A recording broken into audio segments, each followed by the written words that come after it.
Hello and welcome. Welcome to Thursday Night Live. If this is your first time joining us, welcome. And if it's not, we're glad to have you back. Just in case, again, this is your first time joining us, we want to just remind everyone that this Thursday Night Live gathering is a weekly event hosted by the Wellness Resource Center, plus guests addressing recent wellness programming and reflecting on this remote learning and working moment that we're all in. So with that kind of general description and purpose kind of description, I would like to open up the conversation for us each to introduce ourselves. So my name is Isabel Trujillo. I use she, her, and hers pronouns, and I'm a paraprof in the Wellness Resource Center.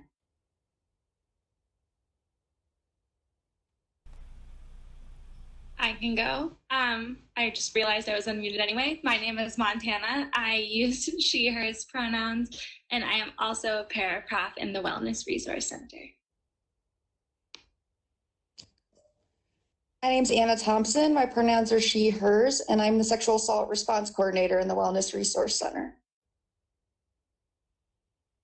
Hello, I'm Heather Horton. He's she, her, and hers, and I'm the Director of the Wellness Resource Center. I have the privilege of working with these lovely folks.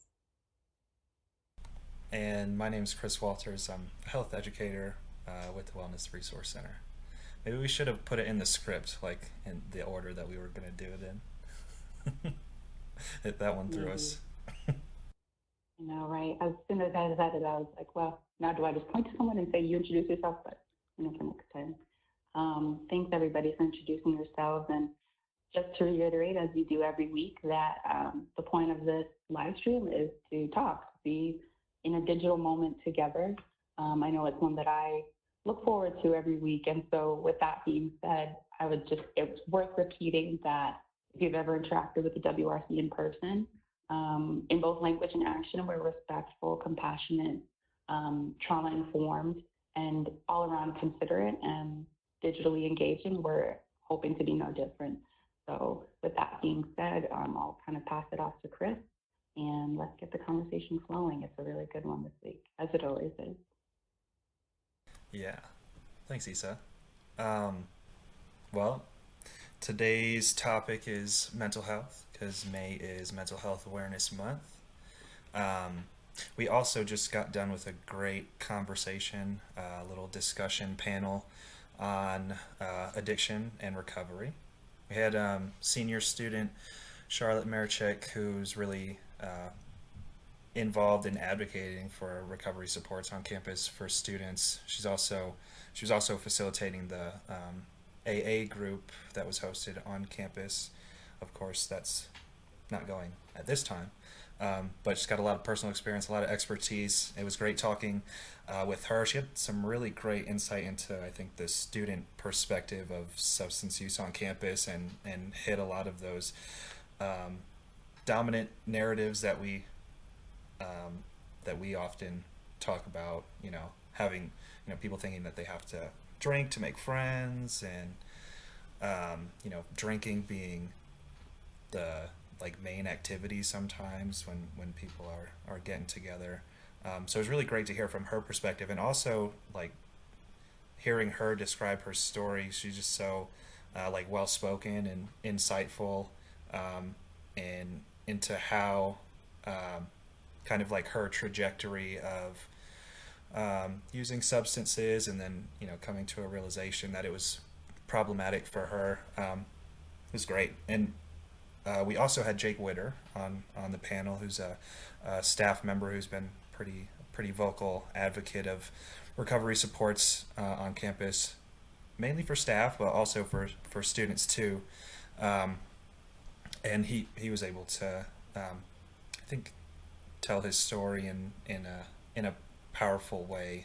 His kind of hardships dealing with different types of substance abuse. Dr. Diane Al Abdul Jalil wasn't able to make it, unfortunately, last minute, so maybe we'll host another talk with her sometime soon, hopefully. But yeah, it was a great discussion, and we'll try and cut together a video to share more widely sometime soon. And we did talk a little bit about mental health.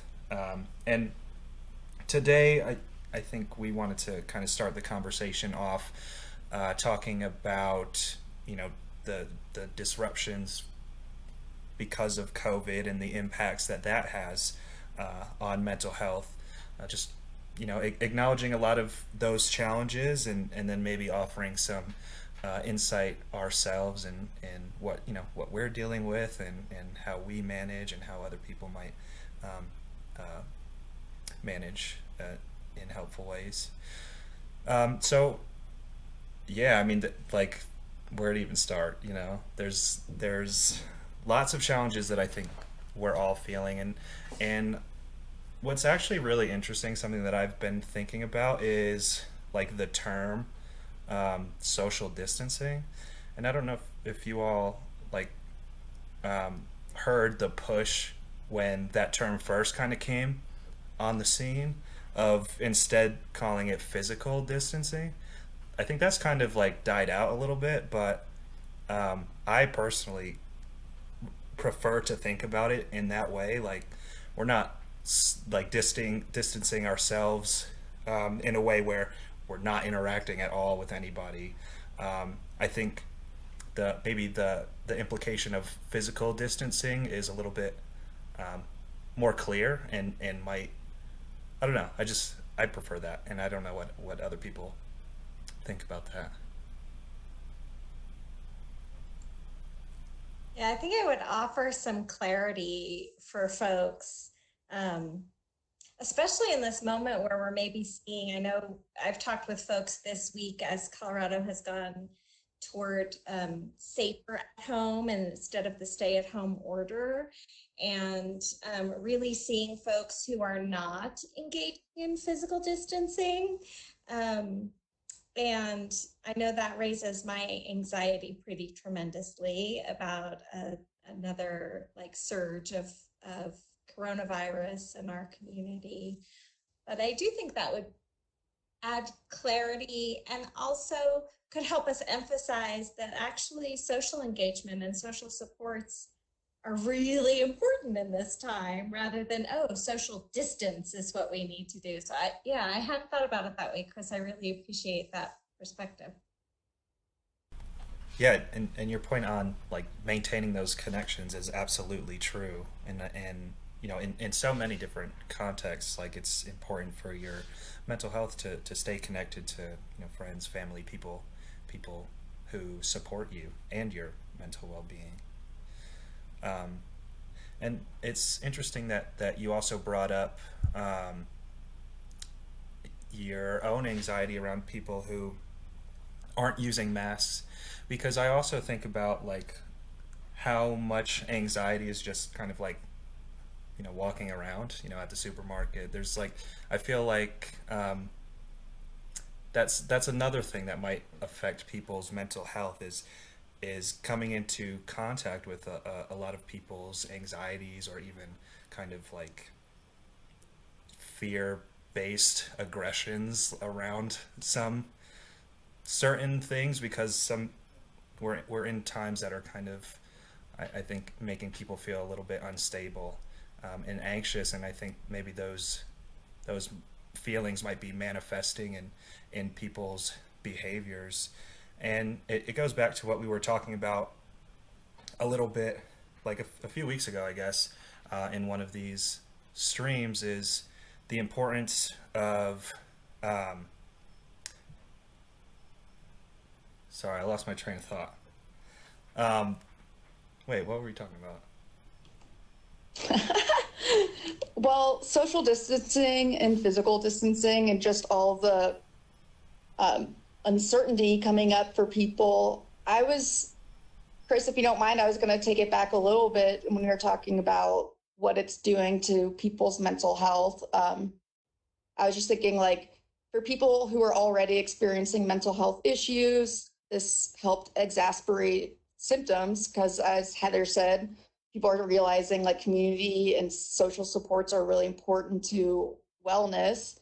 But then people who, at the time were coping or mentally well before the pandemic are now experiencing some of the feelings that symptoms of different mental health problems brought on by social isolation and this distancing that's needed.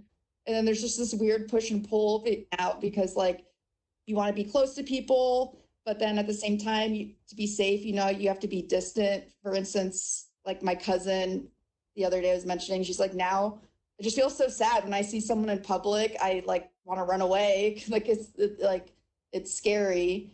But so yeah, I think people in terms of, yeah, it's interesting. And then the anxiety about going out in public.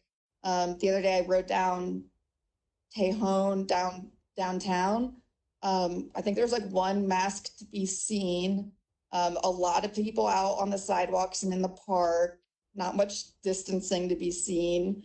So I don't know, it makes me wonder about the difference between the people who are staying inside and then people who are venturing outside and not really following too much of the recommendations.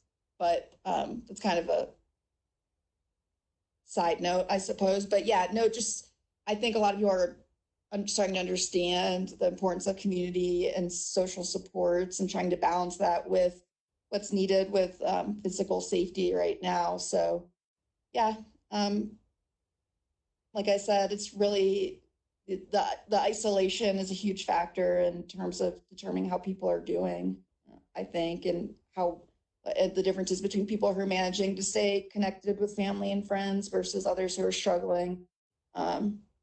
It's making a difference for sure. Definitely. And I actually remembered what I was going to call back to. Was that empathy piece that we were talking about.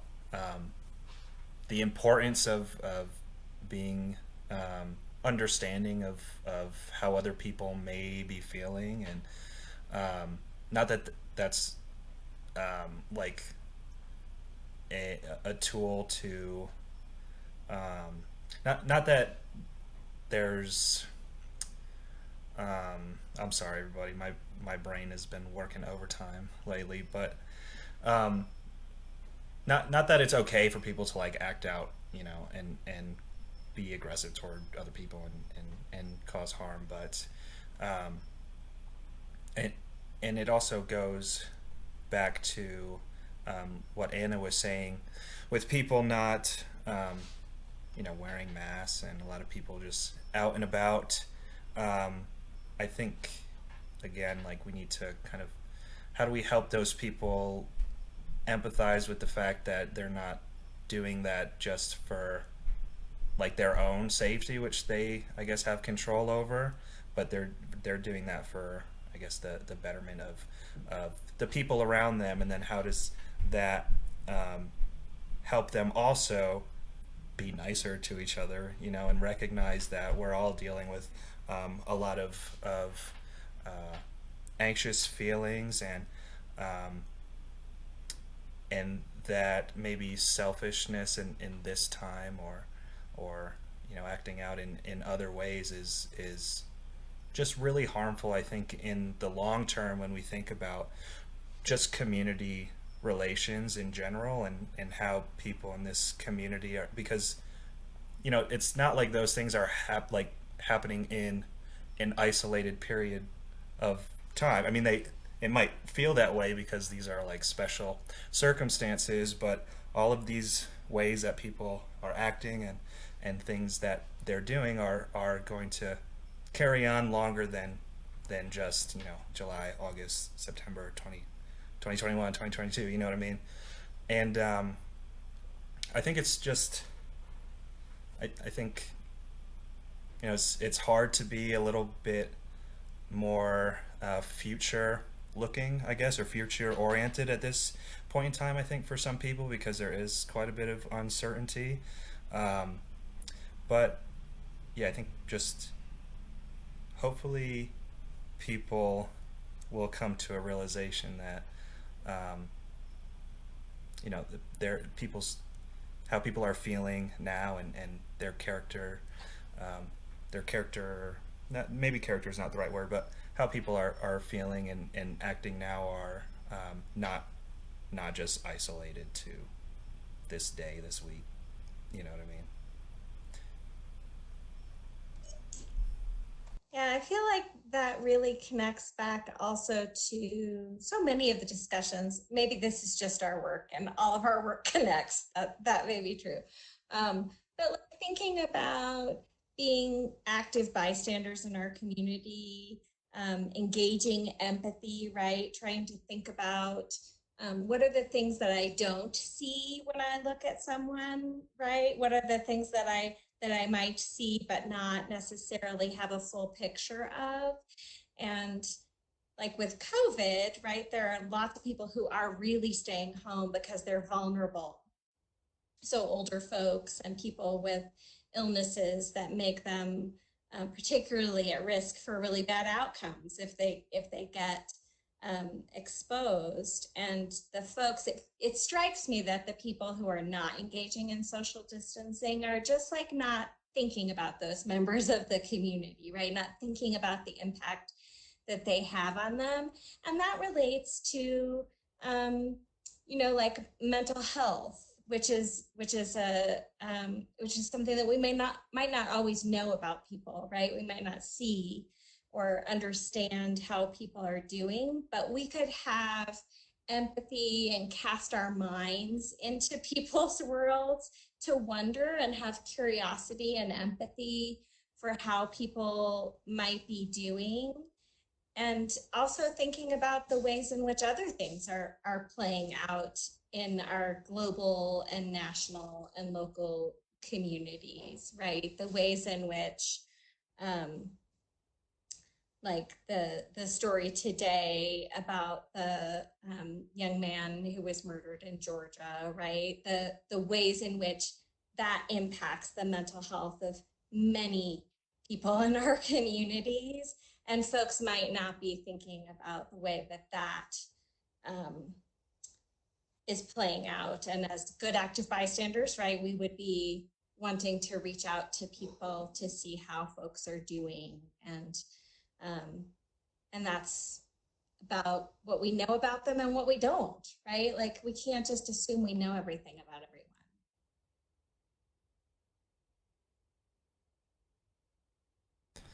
Yeah, and I think when we talk about being an active bystander, I almost feel like this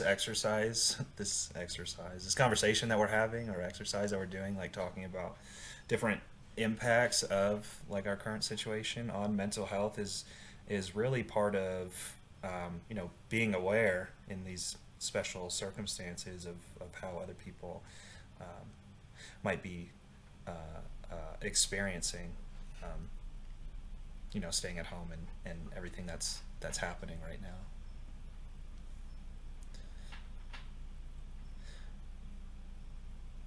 Um, Yeah, yeah. I mean, along with talking about everything else that's going on in the world, it's just experiencing, I feel like there's just like an overload happening. Like there was overload happening before the pandemic in terms of just our exposure to so much trauma and information, which I don't know, like if humans were like evolved to kind of handle all this global nonstop stream of trauma. So like it's just interesting. Like for me lately and other people, like Chris, you were talking about your brain like being like I've been experiencing scatterbrain like for the last 2 weeks, and I've noticed with other people just like what I think our minds are just being pulled in so many different directions with like um whether we're trying to maintain doing what we need to do for our job, and then think about family and friends, safety, along with the total uncertainty of the immediate future. So like planning things is hard for yourself. And then along with all of the other crap that has been going on in the world pre-pandemic, that has only in the pandemic has kind of more just exposed those more glaringly, I suppose. But it's a lot. I guess I'm just calling it like quarantine brain or overload. I mean, it is a lot for any human being to be dealing with. So, and then, right, with and then just like these unwelcome reminders of just these like things, problems in our country that weren't dealt with pre-pandemic just keep happening. And I really think it lends a feeling of hopelessness to people. So I think part of this, like addressing this, is finding hope in our current environment where we can, and helping others to find that too is like critical to being able to cope in the present moment for sure. And doing those practical things that we keep hearing about in terms of managing your mental health, managing the information you take in, the images you take in on a daily basis too is important. I mean, from the outset, that was like one of the main things, is like really curate your online environment, just check in once a day on information you might need. But yeah, I mean, for me, that's hard too. I just have habits where I'm just online a lot, seeing a lot. So yeah. Yeah, I think it might be. I think it's probably common. I don't want to say like it's very, very common, but I think it's probably really common that people are spending a lot more time on the internet at the moment.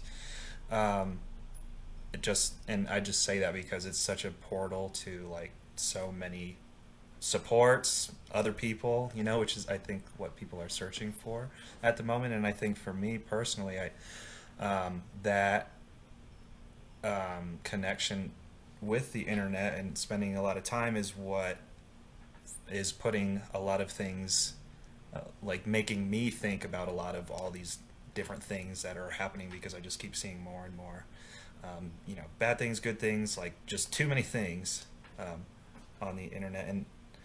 And I was thinking about it the other day. We were having like a little staff meeting and my phone rang, and it was out of reach, and then I automatically like just kind of my mind went blank, like I forgot where I was in the conversation, what I was doing, because in my mind there's so many things happening like in the world that I'm going through, like, okay, who could be calling me right now, what could they be calling me about, like going through like this whole list of things that I'm concerned about right now, like to decide if I need to get up, because I was in the middle of talking, I think if I needed to like drop everything and go, you know what I mean. I feel like maybe a lot of people are kind of experiencing something similar.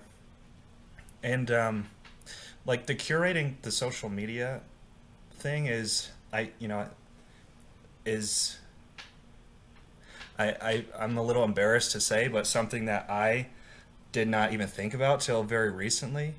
I think maybe a lot of narratives about what social media is for and how people are using it are things that I sort of played into and weren't necessarily helpful for me. Like I always see people like trying to start discussions on Facebook, or like posting controversial articles and whatnot.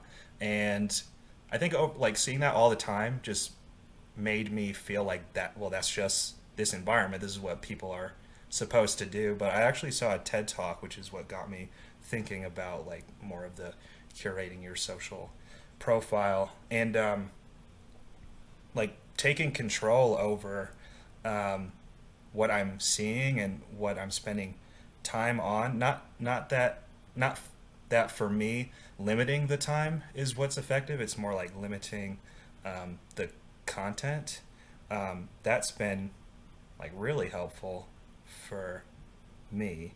And I think also recognizing that I need to check in with how I'm feeling about seeing certain content on the internet. I need to, recognize that if I'm Facebook friends with somebody and maybe we have like a real meaningful relationship, just like in a real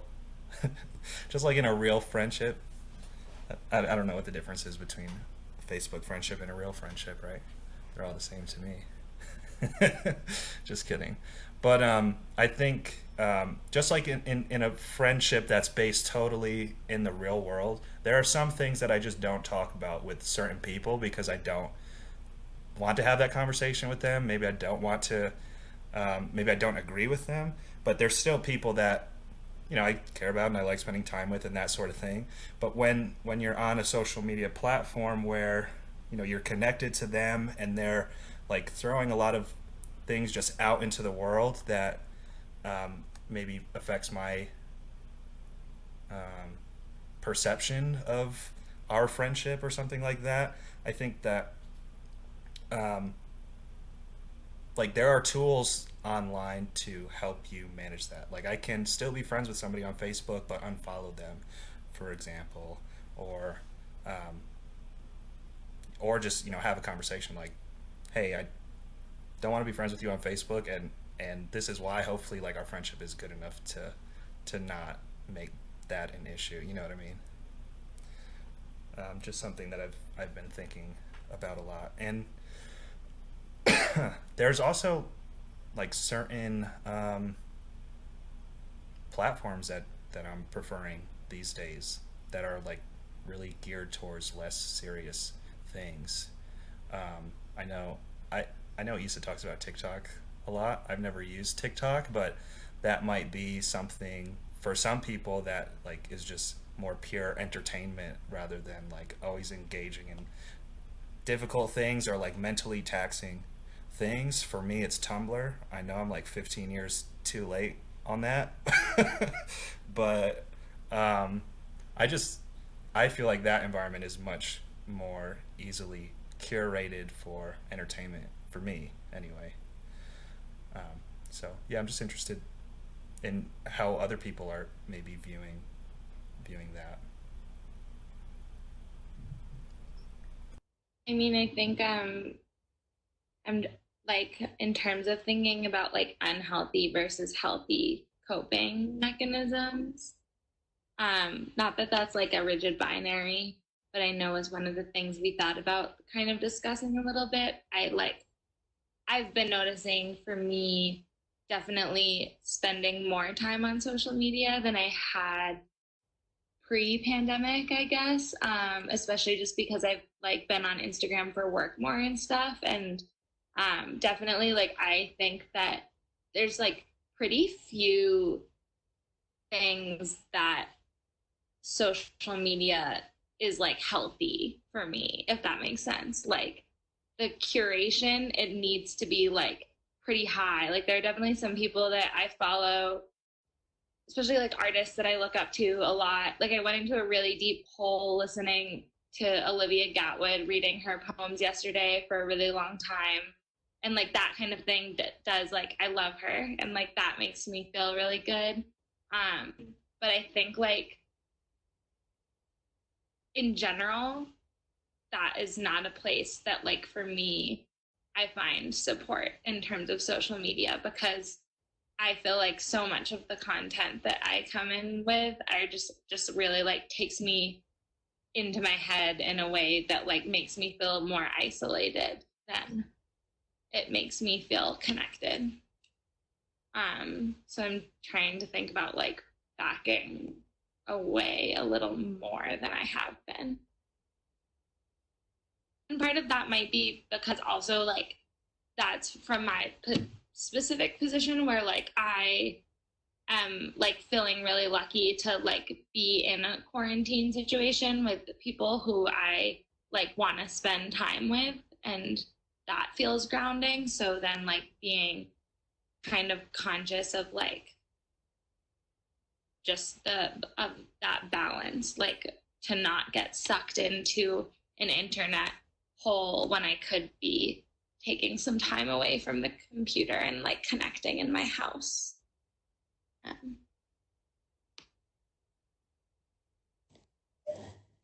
As far as Chris was talking about like social media and relationships, I've noticed this pandemic and online activity has done a number on certain relationships, like radically changed certain ones. Some people are finding themselves reconnecting and getting closer with people who had drifted away. Some people are finding themselves questioning their current friendships because, and based on their reaction to the pandemic and their behavior, which I think is an interesting development. Like I've seen people who are like, wow, this person is showing how they're going out and not distancing and really kind of revealing how they feel towards other like vulnerable populations and so on. So I think it'll be in post-pandemic, it'll be interesting to see how people's relationships with others have changed, who's kind of been cut off from their lives, people who have been brought back into their lives and so on. And even that is having an effect on people's mental health. I mean, radically changing relationships without the pandemic is going to affect your life in some way. But it's something I've noticed online, social media. I read Dear Prudence on Slate, and there's a lot of people writing in about current pandemic issues in their relationships and questioning, like, can they trust this person anymore, and so on. So, yeah. I think it's always good to stop and reflect on how our relationships are working in our lives, right? That's something that we should probably do on a fairly regular basis, given the importance that social supports and relationships have for human primates, right? We are social creatures. We need other people in our lives. And this is a moment that maybe does give us opportunities to think about what communities support us and what communities help us grieve and what communities help us heal, and how do we foster our connection to those places and to those people in our lives. And I know I was grateful for we had in our journaling series for this block, we had planned to have reflecting on friendships, because the end of the academic year seems like a good time, and a time that often people, and especially students, are maybe sort of saying, is this what I want again next year, right? Like, how do I reflect on that? And I was really, really grateful for the opportunity. Making video content is relatively new for me, and I have to like be in it somehow differently than I am normally in like facilitating a conversation about things. And so I was really grateful for the opportunity to think about what is important in that evaluation of how do I determine what is feeding me and sustaining me and what's draining me. And, you know, social media can be a part of that evaluation. We have a relationship, right, with social media and with people through that. And again, like really evaluating, especially in hard times like this, like what are the things that I do that help sustain me? Who are the people and communities that help sustain me? And investing in that. And I think having gratitude for the sustaining things and making decisions about cutting out the stuff that drains us, right, to the degree that we are able to do so.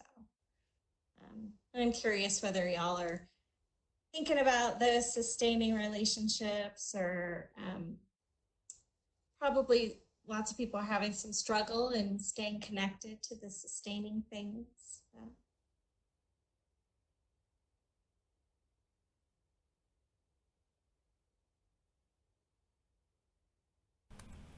I think. I Oh, sorry. go You can ahead. go ahead, Isa. Okay. Well, I'm thinking of a moment that I had this morning. I had a really scary nightmare last night, which was not the best way to wake up, as most of us who have had nightmares know. And I was just having trouble really shaking off my dream. And a friend of mine who I went to CC with, she transferred midway through. She had just happened to text me out of the blue, and I mean, we keep in touch, but she lives halfway across the country, and we talked for a good, like maybe an hour, over an hour, like 7 a.m. this morning. And by the end of the conversation, I noticed that my mood was just so lifted. And I mean, we talked about some pretty scary stuff, and I was just so impressed and grateful, to use the word that you used, Heather. Grateful that even outside of the moment of a pandemic, that I have a great squad. Like, I have a great group of people who I can call when I have a nightmare, who they could order a sandwich from me at Subway. Like, they know me. And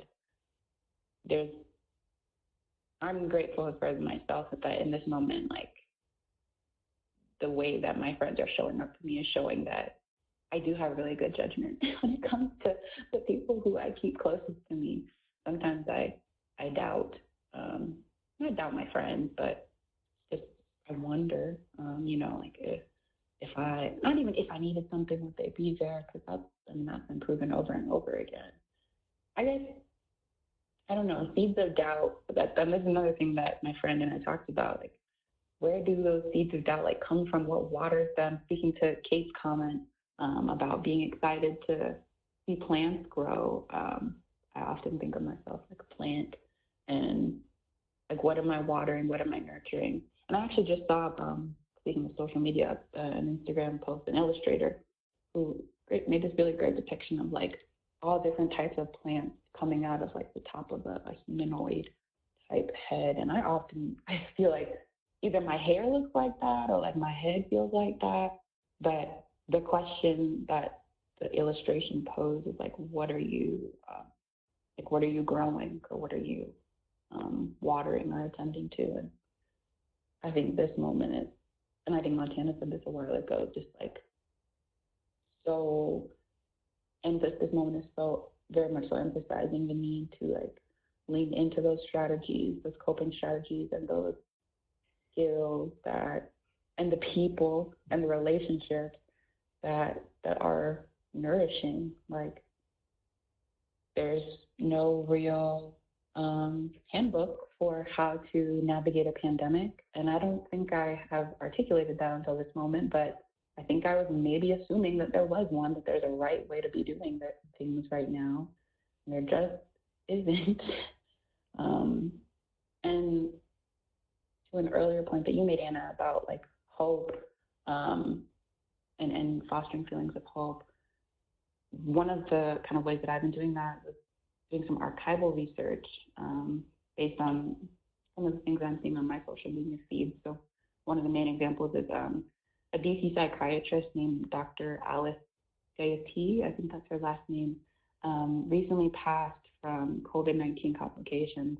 And I saw an article about it, clicked on and read through the article, and her like headshot, she just looks so fabulous. She has this like head wrap, jewelry, like the gold on, and she just looks cool. Like, cool is not the best word, but like she looks like someone who I wanted to know more about.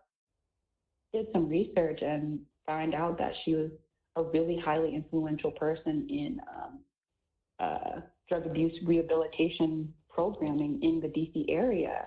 And like, given, this week's addiction and recovery panel, I was kind of doing some archival research and looking through like old issues, like 1980 issues of like federal newsletter publications about drug abuse policy and programming. And I just started thinking about the phrase from like Isaac Newton or whatever, the saying, I'm only blah, blah, blah, standing on the shoulders of giants. That's the part that I remember. And it's like, when I feel a little less hopeful, like especially in moments like today where the violence is just too real. It's always close, and it's too close today. That I think about the ways that like my present moment is connecting to a future that maybe I won't get to see. I obviously hope I do, but even if I don't, that like imagining how Dr. Alice saw this moment. She was born in like the 20s or 30s. I mean, I don't know, I feel like I've said it before in many ways, but the past, looking back, is just my way of looking forward. It doesn't even feel like I'm looking back. Sometimes it feels like I'm looking into, I don't know, into a circle or into a mirror, if you held a mirror to a mirror. I don't know. Absolutely, I totally get that sentiment as well. And there's many ways to do that, and I think journaling for me personally, and also, for people connected to our office, has been really helpful in kind of organizing thoughts and reflecting and kind of digging a little bit deeper into looking at things objectively, I guess, or as objectively as you can, I guess. But I totally get that sentiment, Isa.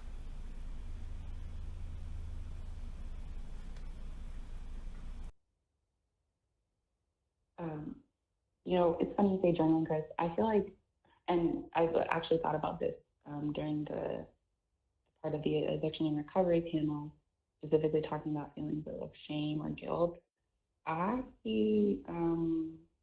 I always know that I should journal, and sometimes there are just real barriers to it for me. Like, and I think they're just self-imposed for the most part, but like, or like just maybe perceived barriers because it's like pen to paper, like it's not too challenging, but still, in this moment, I don't think I've journaled like in the last few weeks, and I feel like it would probably be prudent.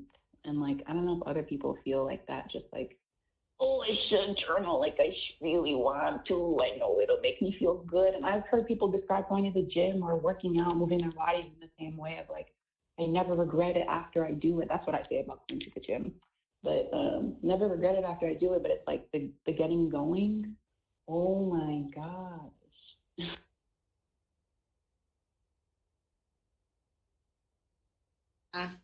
I definitely can say I feel that on the journaling front.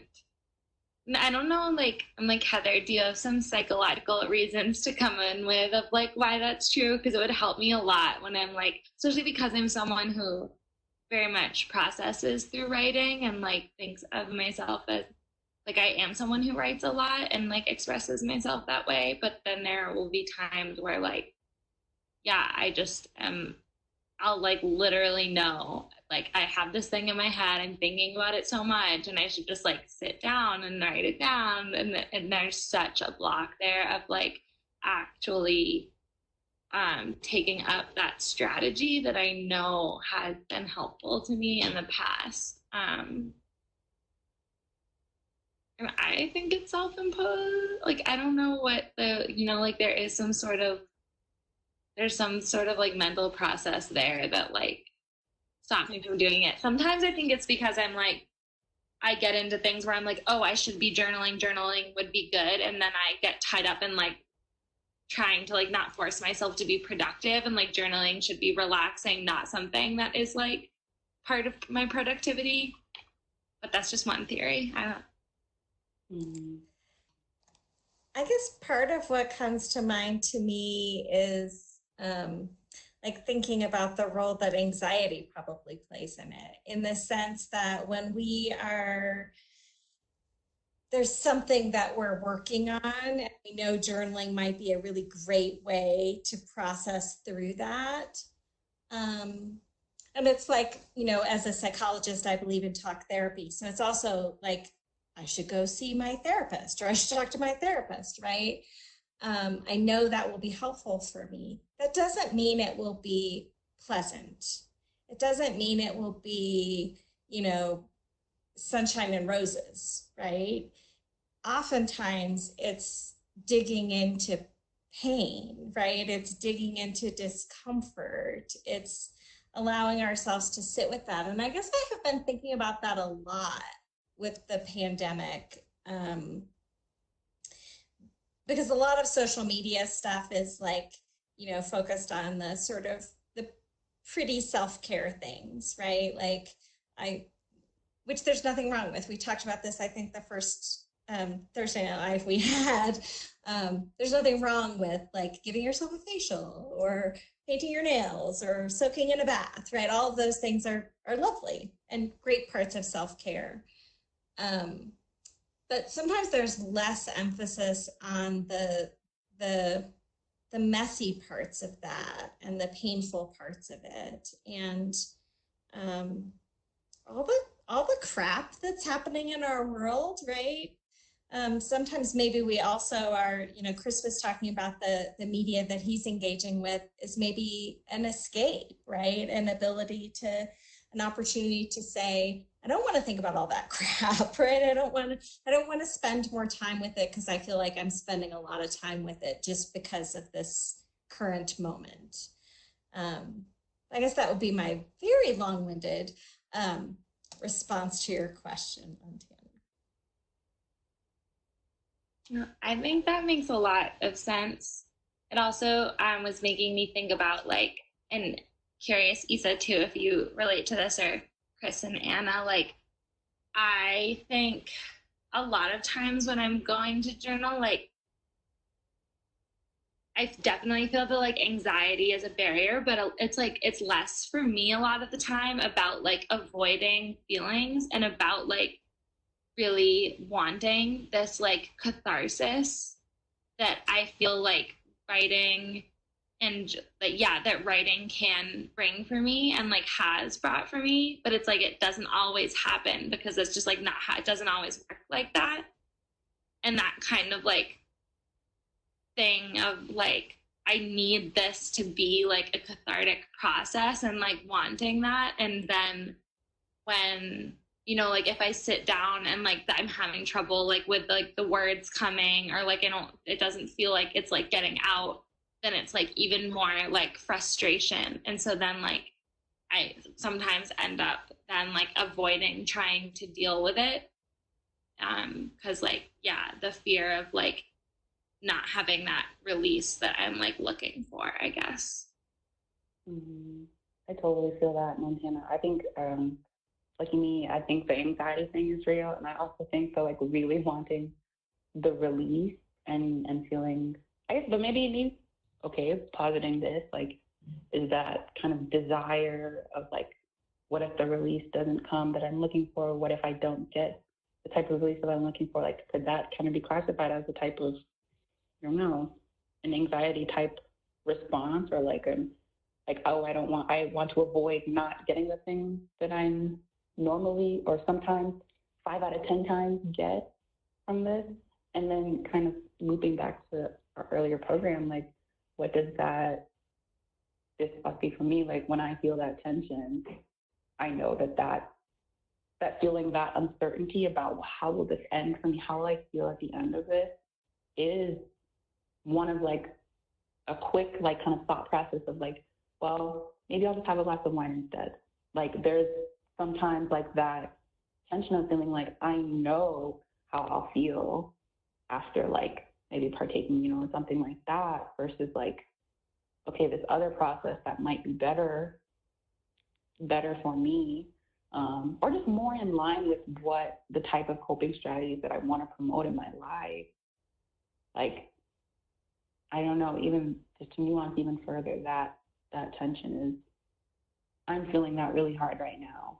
And I wonder, to our earlier point about social media, and I think an earlier conversation that we had about just like how memes now are often like a commentary on normative drinking culture. Like, I mean, I'm not gonna, you know, go and comment on every single meme that I see about that, but like, I don't know. I wonder if that question was posed of like, okay, if you had to choose between like a glass of wine or your 8th bottle of quarantine wine, whatever, and like sitting with a journal or like trying a mindfulness practice, like which are people choosing? Is the choice even important? Is the thought process of what we're choosing more important? Like what, in both an individual and a communal conversation about coping, those are kind of some of my thoughts of like, I don't know, where are we, what's the most important thing to focus on? Is it what we're doing? Is it what we're not doing at the expense of, or what we're doing at the expense of what we're not doing? I mean, maybe there's no ranking, there's no hierarchy in the conversation, but yeah, I don't know, those are some of my thoughts. And what expectations do we have for ourselves in these moments? Because I get the sense of like, ooh, what if I do this and I don't get that catharsis that I'm really looking for? I'm going to be frustrated, right? But there's like, I wonder sometimes, at least for me, some of the, if I didn't get that catharsis or that something that I was looking for. I think part of my own like struggles would be that my self-talk would start telling me that I didn't do it right. and and um, then it'd be like a snowball of kind of, negative feeling in that, because it would be like that would then make me not want to write even more, or not do the thing that I know would help me even more because maybe I'm no longer good at that, or right, like that's the kind of just sort of negative self-talk struggle that I think, speaking for myself, I know I can get kind of caught up in, and I think other folks can too.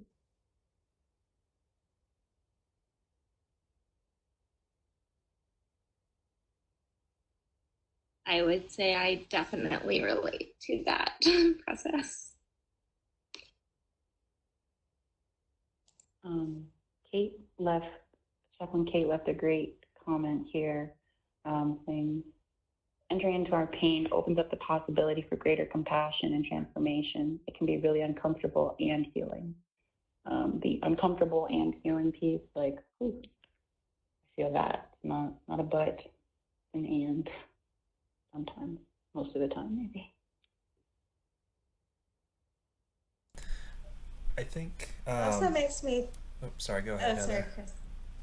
I was just gonna say, in terms of like, and I totally agree with Kate, right? If we avoid our pain, then we tend not to grow in ourselves. We fail to have empathy and compassion for ourselves and for others. Absolutely. I guess I was thinking about when we teach mental health first aid or other things like that.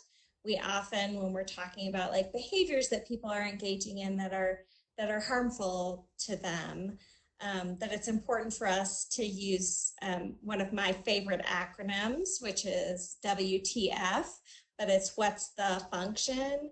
And so like applying that in our own lives. So what I'm wanting is a catharsis, and I want to try to do that with this writing process that I know ultimately will be good for me. What other things could potentially give me a feeling of catharsis so that if that doesn't work, like I can still get that need met, and like thinking about how we can build that big repertoire of both awareness of what am I wanting and needing in this moment, and what are maybe a variety of ways that I might be able to get that. Because oftentimes the thing we try first or our go-to thing just doesn't work in a moment. And so I think maybe, trying to apply that, what's the function in my life, to a variety of things. And Issa, you were kind of talking about that with like, I could go and journal or really dig into this with a friend, or I could have a glass of wine, right? And ultimately, what are going to be the things that are going to be most useful to me? And if we have that bigger repertoire of things that we see as serving us better, maybe we can go through those before we get to the ones that serve us less well. I was going to say something really similar, Heather. I think it's really important for people to understand, like, exactly what you just said, the function of what we're doing. And, people can say, oh, like they're just, WRC is just telling us to journal all the time. That doesn't work for me. But it's not really like, I think of it as like, we're not necessarily telling you to literally journal, but like, what is that activity providing you? And I think once you can really connect with like those concepts, it opens up like an entire world of possibilities for you to do that your own way. And like even in ways that might seem weird or like not part of like what other people are doing for self-care can definitely be like helpful for you. And I think, well, just personally, like I've been talking to myself a lot, and it's not because I've been alone in my apartment for the past month and a half. It's just because I like, for me, that's like how at this point in my life, like I'm processing to get to that goal, like of, more reflection, self-awareness, self-care, even though like I recognize that that's kind of like people would think that's weird, if they like walked by my apartment and just hear me talking to myself or something. But yeah, and also, on the topic of what are those dominant narratives of how I should reflect or how I should take care of myself, reminds me of the masculinity conversation that we talked about, I think, in the first TNL, but unfortunately didn't get recorded. But a lot of what they were saying, and I can't. Does anyone remember the name of the organization? Is it Men Can Stop Rape? Yeah. A lot of what they were saying in the webinar was about like self-care and what are the ways that male identifying people are told to do that, and like how can we kind of expand our mind past like a lot of the, when you were talking, Heather, about the ways that people engage in self-care that are posted on social media. When you were talking about that, I was thinking of like almost a commercialization of self-care, and like promoting things that might work for some people, but ultimately are like making other people money, and that might not necessarily like be your best, the best thing for you. But going back to the masculinity conversation they were talking about, for like male identified people, self-care means like working out, and not just any kind of working out, like lifting really heavy things, and like once you kind of like get to the bottom of what is the real point of me going to the gym and lifting really heavy things, it's like what's my end goal there, like that's really what's the most important thing. And yeah, I think just focusing on the function, like you said, opens up such a world of possibilities, and also like being willing to go to potentially look like someone who's in quotes weird, and actually doing the things that are helpful for you, because at the end of the day it's like you're not doing this to impress other people, like it's really about you.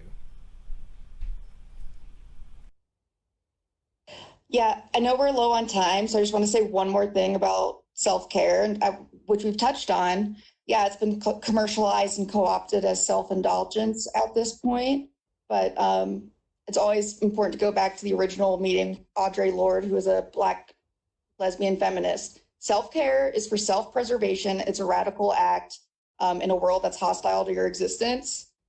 So, of course, it had that specific meaning then, but it can definitely be developed to where we are now. Like, we definitely live in a hostile world to our existence, quite literally. Certain people, certain identities, maybe, and even more so, but we're all feeling it right now. So, like, yeah, taking those steps, as a male, doing what you need to do, that maybe it's hostile towards your own methods of self-care, but it's about you and self-preservation. So I think remembering that's important. So yeah, just wanted to add that in.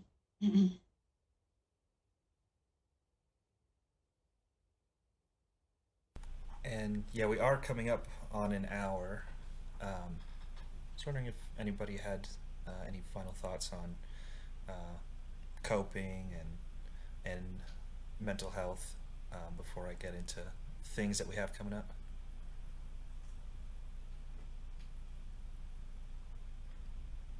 All right. Well, we have a journaling program coming up. Look at that. Reflecting on friendships, journaling, reflecting on friendships. And Heather, is that a video that's going to be posted on YouTube?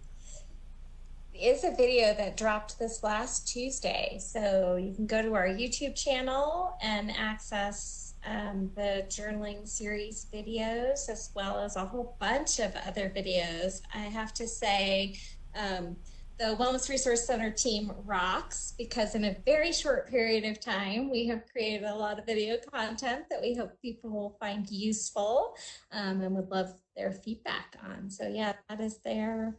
And Anna led us through a gratitude practice and mindful stress management this week. Next week, Montana, do you quickly want to say something about our focus on movement next week? Yeah, so next week we will be working with a little bit of movement in our mindful stress management. So just thinking about ways that we can like really come into our body through movement as a means of practicing mindfulness, and it'll be fun. And there's 2 senior transition series programs, one tomorrow that my lovely colleague Kate Holbrook and I will be facilitating a conversation for seniors called Walking Upside Down, Coping When Your World Turns Upside Down. And then next Tuesday, there will be a program again for seniors on the art of leaving well and saying goodbye in these sort of distanced times. And so hope to see folks at those programs too. Hard to believe next week will be the 3rd week of and 5th of 8th block. Happened so fast. And so, like I had mentioned, oh yeah? Sorry, Chris, I was just on that point. Today on Warner Quad during my walk, I saw Butler Center colleague Mateen having a socially distant goodbye with some of the Butler Center interns. And it was like so shockingly nice to see people who I used to see across the way, you know, like it felt like some kind of tangible connection to what we used to be. I don't know, but during the conversation, one of the things that came up was like, yeah, I'm learning right now that like life is happening fast. And the team was like, well, what are you going to do with that information now?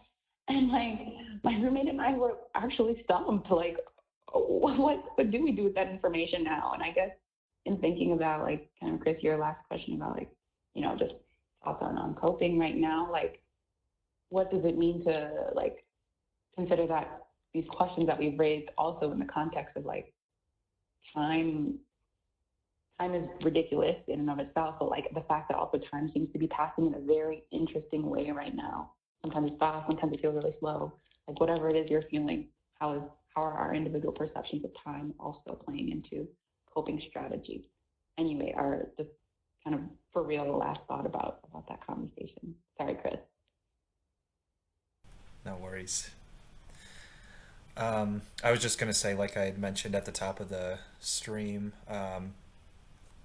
we're gonna be cutting and shortening and creating a video based on the footage that we got from the panel earlier, and there may be another discussion with Dr. Diane, who's not able to make it today, in the near future, hopefully. So yeah, just more things to look out for. And other than that, we've come up on an hour. As always, you can reach out to us. You can interact with us on social media, email us. We're still here. And good luck with the final week of classes. Are we doing a stream next week? Great.